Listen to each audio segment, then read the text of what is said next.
Brought to you by Technopova Curve 5G. Discover new horizon. देखिए एक और बड़ी खबर आ रही है और ये खबर है मेघालय के सीएम कॉनरेड संगमा से जुड़ी हुई। TV9 से बोले मेघालय के CM Conrad Sangma, Meghalaya police ने बहुत अच्छा काम किया, पूरे नॉर्थ ईस्ट को गलत नजर से देखा गया, ये सीएम ने कहा। आरोपियों का आपस में कनेक्शन है, ये कहा कॉनरेड संगमा ने। फास्ट ट्रैक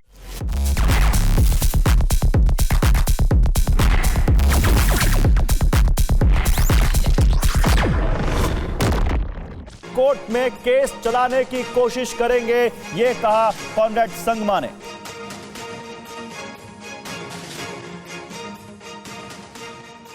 हेलो सर, मैं जितेंद्र बोल रहा हूँ TV9 से। सर, सबसे पहला सवाल आपसे जानना चाहते हैं कि किस तरीके से ये पूरा केस वर्कआउट हुआ, कितनी मुश्किलें आपके सामने आई और अब तक कितनी गिरफ्तारियां इसमें आप लोगों ने की? अभी तक इसमें 4 गिरफ्तारी हुई है और अलग अलग जगहों से हुई है। यहाँ पे काफी कठिनाइयां थी क्योंकि एक तो वहाँ पे वेदर कंडीशन भी बहुत मुश्किल थे और ज्योग्राफिकल कंडीशन भी बहुत मुश्किल था, और जिस हालातों में ये सब हुआ, इंसिडेंट हुआ, वो भी बहुत ही कॉम्प्लिकेटेड सिचुएशंस थे।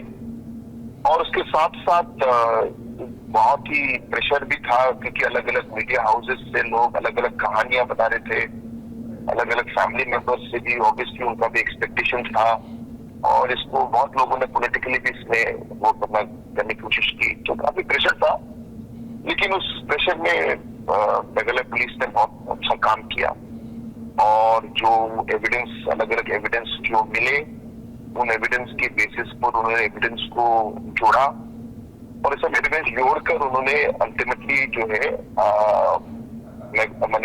अपने मध्य प्रदेश पुलिस और अपने यूपी के पुलिस और सेंट्रल एजेंसी के साथ मिलकर उन्होंने जो एक्शन लिया उसके बेसिस पर अरेस्ट किया। सर, एक सोनम का बयान अभी सामने आया जिसमें सोनम ने बताया कि मैं खुद किडनैप की गई थी और मेरा इसमें कोई रोल नहीं है। तो क्या कोई बाहरी इन्वॉल्वमेंट अब तक सामने आई है इस केस के अंदर, कोई लोकल इन्वॉल्वमेंट?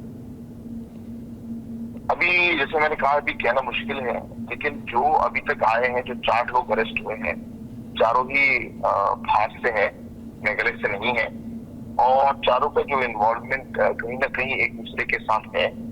अब किसका इन्वॉल्वमेंट किस हद तक था और किसने क्या ऑर्डर दिया और किसने अल्टीमेटली एक्शन किया और क्यों किया, ये मेरे ख्याल से। देखिए मेघालय के सीएम यहाँ पर जानकारी देते हुए, लेकिन सीधे विपिन के पास चलते हैं। गाजीपुर में हलचल हो रही है, विपिन बताइए क्या हो रहा है करने के बाद।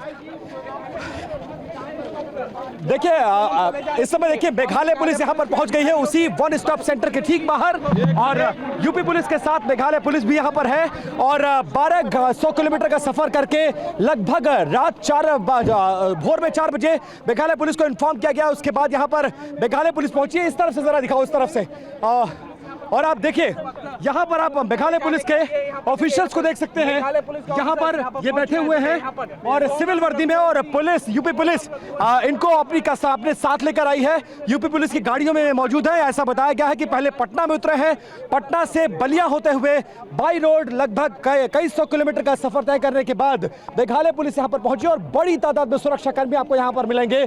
ये वो वन स्टॉप सेंटर है, देखिए सामने आप वन स्टॉप सेंटर की तस्वीरें दिखाइए जरा।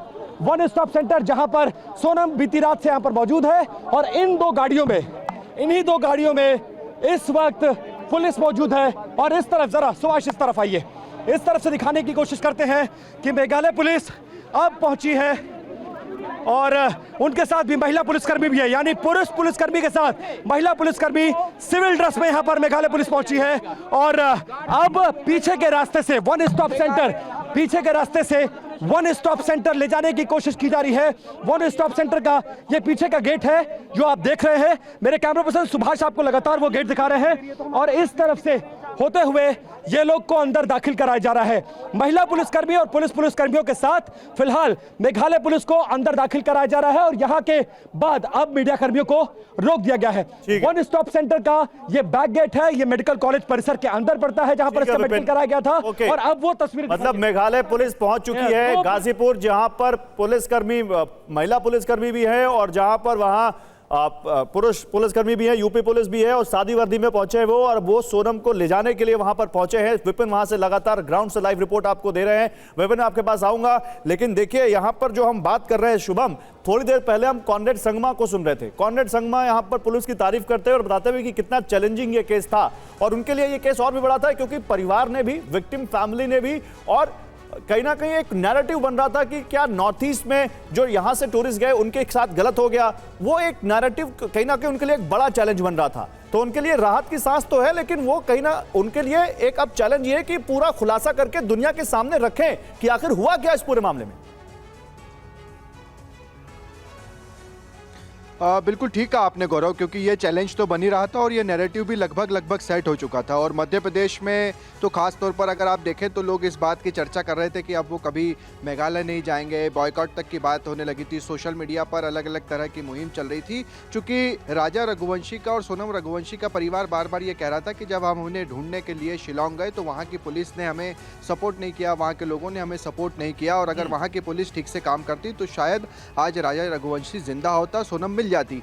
मगर अब जैसे ही जानकारी ये सामने आई है, और महत्वपूर्ण बात देखिए कि मध्य प्रदेश के मुख्यमंत्री मोहन यादव ने तो सीबीआई जांच की सिफारिश तक केंद्र सरकार से कर दी थी। बिल्कुल। मगर मेघालय सरकार इस बात पर अड़ी रही कि वो सीबीआई जांच नहीं करवाएंगे, उन्हें अपनी पुलिस पर, एसटीएफ पर पूरा, एसआईटी पर पूरा भरोसा है। और आखिरकार जब ये पूरा मामला खुला है, ये गुत्थी सुलझी है, उसके बाद राजा रघुवंशी के परिवार से अभी हम जब बातचीत कर रहे थे गौरव, तो उन्होंने ऑन कैमरा माफी मांगी है मेघालय की सरकार से और वहाँ की पुलिस से कि वो जो बात कह रहे थे उससे वो काफी ठीक है। देखिए अब इस पर जरा साइकोलॉजी के हिसाब से भी देखना है कि आखिर आप चाहे वो मेरठ का केस देख लीजिए, चाहे अभी यहाँ का केस देख लीजिए, ये सामने है, आखिर ये हो क्या रहा है रिश्तों के बीच, ये दरार और ये जो थर्ड व्हील वाली बात है, जो अफेयर वाली बात है, आखिर ये कितना ज्यादा अफेक्ट कर रहा है हमारे समाज को। लेकिन उससे पहले जल्दी से हमारे पास एक विजुअल आया, वो दिखाना चाहता हूं मैं आपको। सोनम का शिलोंग का वीडियो सामने आया।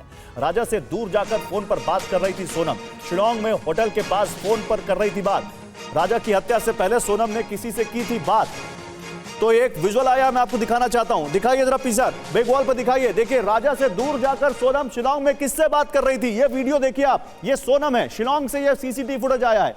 यहां पर स्कूटर भी दिख रहा है, सोनम दिख रही है, लेकिन राजा यहां पर नहीं दिख रहा है। अब ये राजा दिखा आपको। राजा से दूर जाकर यहां पर आखिर सोनम किससे बात कर रही थी। इस तरह से जनरली जब कोई साथ होते हैं तो साथ में ही फोन पर बातचीत होती है। वो दूर जाकर वहां क्या किसी को कोई लोकेशन भेज रही थी, क्या वो वहां पर जाकर किसी को कोई अपनी डिटेल दे रही थी। आखिर सोनम यहां पर राजा के साथ ना आकर पीछे जाकर किससे क्या कर रही थी। हो सकता कुछ कोई ऐसी चीज हो जो गलत ना हो, लेकिन ये सीसीटीवी फुटेज, क्योंकि अब हर एक चीज बड़ी माइन्यूटली खंगाली जाएगी, हर एक चीज बहुत ज्यादा तरीके से, बहुत बारीकी से जांच की जाएगी, उसमें एक ये वीडियो भी आ सकता है। मैं जल्दी से शारदा जी इस पर एक आपका एक्सपर्ट कमेंट चाहता हूं। ये वीडियो भी जांच के दायरे में आएगा? बिल्कुल। और एक्चुअली ये जितने कॉल्स हुए हैं या एसएमएस हो सकता है, एसएमएस भी किया होगा, तो वो सारी की कॉल डिटेल मिलेगी ही, और किसको हुई है, क्या बात हुई है, उसके बारे में डिटेल मालूम हो जाएगा। और देखिए इनका कंडक्ट तो शुरू से ही सस्पिशियस था।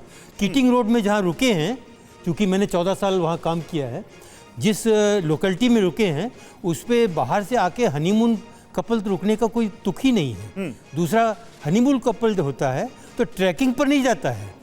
हनीमून कपल तो कहीं पर चेरापूंजी का फॉल देख करके वापस आता है और अपने होटल में रहता है। ये ट्रैकिंग के लिए जाने का तो कोई तुक ही नहीं था। तो इस प्रकार का इनका जो छोटा सा सूटकेस है जो कि स्कूटी के बीच में रखा जा सकता है, ऐसा कभी हनीमून कपल जो कि चाहेगा कि अलग अलग ड्रेसेस में मैं फोटो खिंचाऊं, ऐसा नहीं होता है। तो शुरू से ही मेरा इन पर शक था कि कहीं पर कुछ नहीं। और आप एक बात कह रहे थे कि वो मेघालय से गाजीपुर कैसे पहुंच गए, इस पर भी आपको कोई कहना था? उस पर जल्दी से देखिए, ये कहना कि मैं बेहोश हो गई और बेहोश होते होते गाजीपुर पहुंच गई, इससे बड़ा सफ़ेद झूठ पॉसिबल नहीं है। किसी भी व्यक्ति को अगर बेहोश हो जाए तो उसको मेघालय से लेकर के बाहर जाना, उसके बाद मेघालय से आसाम जाना, आसाम से मैं कहूँगा वेस्ट बंगाल जाना, वहाँ से बिहार जाना पॉसिबल नहीं है। सब अच्छा ठीक है, झूठी कहानी है। ये आपने बड़ी बात कही है। इस पर भी पुलिस जो क्या कहती है देखना होगा। पुलिस का जो ऑफिशियल वर्जन है वो आए, पुलिस का स्टेटमेंट आए तो हम आपके सामने रखेंगे। Brought to you by Technopova Curve 5G. Discover new horizon.